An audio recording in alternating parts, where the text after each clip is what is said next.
Welcome to a new daily top AskReddit video. Today's topic: what are good professions for people that hate people? Baker. Only con is you have to wake up early, but you get to work alone in the back jamming out to music, baking delicious smelling bread or pastries, and almost never have to deal with people other than other bakers or pastry chefs. Edit, thank you for the awards! Exclamation mark. True about getting up early, but the pro to that though.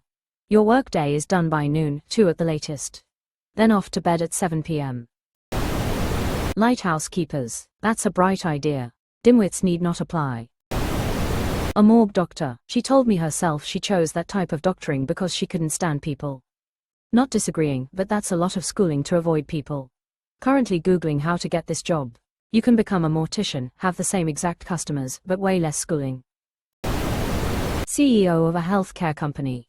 CEOs in general, for the most part. I get the joke, but it's a terrible job for people who don't like people. They manage a team of executives, report to the board of directors, and have to deal with investment bank analysts at least quarterly. Not to mention all the relationship building it took to get to that level. Unless you're the CEO of Arizona Iced Tea. Any job that allows you to wear earphones in while working. I used to work as an engineer working on mills and lathes. I'd have an earphone in, another out to keep an ear out for the machines, all day with no disruptions, just me and my music and or podcasts. I also did the same at my next job working on printing presses, but there was a bit more human contact involved there, and that was mostly because I was personally okay in dealing with customers. You couldn't pay me enough money to deal with customers in the printing industry again. Night audited at a hotel. Even on nights like tonight where we are sold out, I have seen a handful of people since midnight. Except for the occasional asshole who comes to the front desk at 1 a.m. insisting you tell them where to go to get drugs. Like bro, I may be snorting lines to stay awake, but I'm sure as shit not giving up my hard-earned dealer's number to you. I was checking into a hotel late night once. He gets a phone call from a room, sighs heavily and says, "No sir, I cannot procure a prostitute for you," and hangs up. I asked how often it happens. According to him, all the time. Commercial truck driver. Yep, driving is as lonely as you want it to be. Want to listen to music for 12 hours a day? Go for it. Want to sit in silence for a 5-day shift getting lost in your thoughts? Perfect. Want to talk to people like a psychopath? They'll probably quit answering the phone, but you can try. Audiobooks. The unsung heroes. Haha, my brother drove commercially for a while, and he'd call me every night just to yap about nothing for a couple hours while driving. I'd always answer and talk to because I know it was to help keep him sane, since I'm mostly the same way and hate going without human contact for too long. I don't hate people, but I like them best in small doses. I drive for a laboratory company picking up samples. It works great for me. I probably talk with people less than 10 minutes per day. There's something so satisfying about having an accurate on-time delivery somewhere, a small happy chat with the receiver, then carrying on about your day. I was a research analyst a few years ago as my old job. I sat in a cubicle by myself all day with pretty much zero in-person interaction. I'm a research assistant right now. Basically the same thing. I can 2 weeks without a single interaction with anyone. But then I have to do a presentation or something, which is scary as fuck. I was doing fine sitting alone in an empty office, working away. Then I got tapped to give a presentation on a new software program because I was the only one actively using it. Then I got pulled into teaching new hires classes. They all say, "Wow, you're such a good instructor, you actually explain things so well." But all I want is to go back to my desk and work in the quiet with my earbuds in. I work in sales and hate people. Don't work in sales. Do you hate people because you work in sales, or did you hate people and then started working in sales? Yes. My enjoyment of money overrides my hate of people. Self-employed beekeeper. Though it may require up to a dozen conversations a year. What age are you? Obviously beekeeping age. 31. I don't know, I think it's kind of sweet. I saw The Beekeeper with Jason Statham a few months back. He used to kill bad guys, but now he keeps bees. Not to be confused with The Bricklayer, which I watched the next evening. Starring Aaron Eckhart, he used to kill bad guys, but now he lays brick. And I'm not joking, if they made the movie, I would watch The Balloon Animal Maker. He used to kill bad guys, but now he makes balloon animals. If you ever come across one called The Pipe Layer, it is not about a man who used to kill bad guys and is now a plumber. Although, there is a plumber involved. Power plant operator.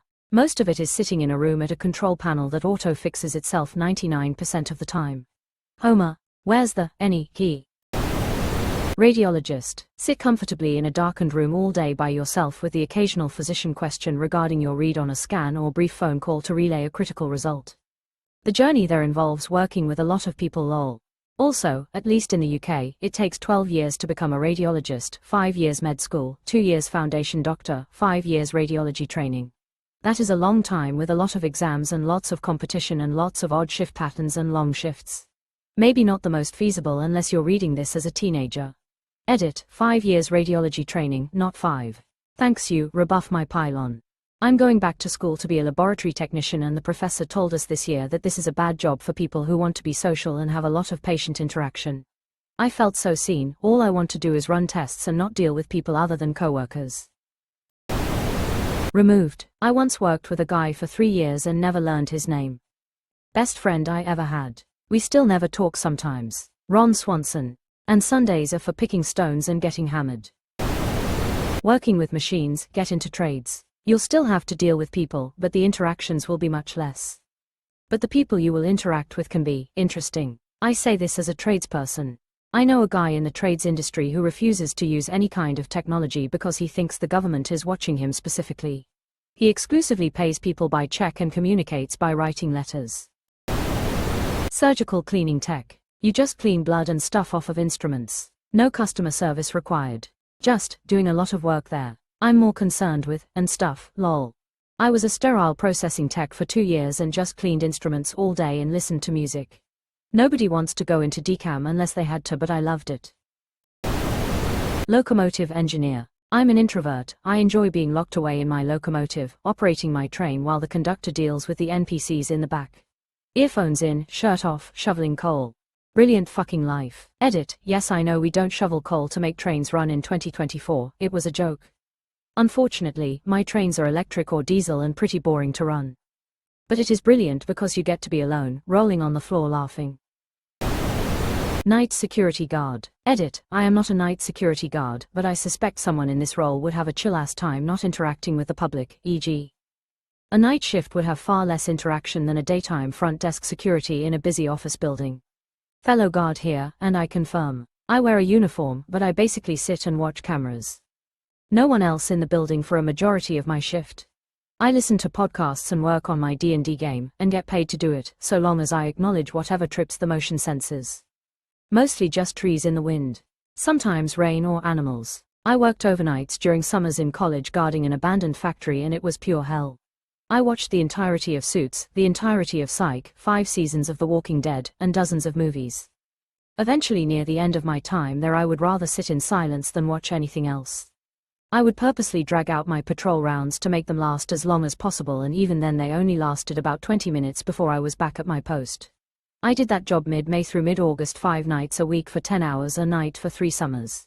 In that entire time frame, my entire human interaction was talking with one police officer, telling a couple teens who were around the back of the property breaking windows to scram, and giving directions to a lost delivery driver. And those were all in summers 1 and 2. Summer 3 I literally never physically saw another person while on shift. We were only paid to guard during the dark hours, so I wasn't even seeing anybody coming onto or leaving my post. I've done a lot of that, but the only post I had where I was truly alone was at the old United Technologies facility in East Hartford, Connecticut, right next to Pratt & Whitney. I'd check in with the second shift guard, say goodnight, and didn't see another soul until 0600 when the day shift guard would come in.